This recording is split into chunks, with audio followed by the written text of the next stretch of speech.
τους ανθρώπους της ζωής μου κάθισα να τους μετρήσω, τους παρόντες, τους απόντες, κάνα δυο περαστικούς, όσους ήρθαν για να μείνουν, όσους έφυγαν πριν γίνουν, τους κοινόχρηστους, τους ξένους, τους πολυπροσωπικούς.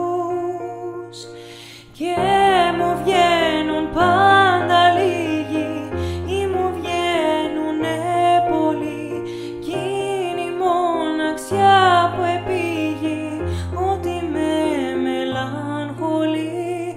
Και μου βγαίνουν πάντα λίγοι ή μου βγαίνουνε πολλοί, σε ένα μέτρημα που ανοίγει την παλιά μου την πληγή.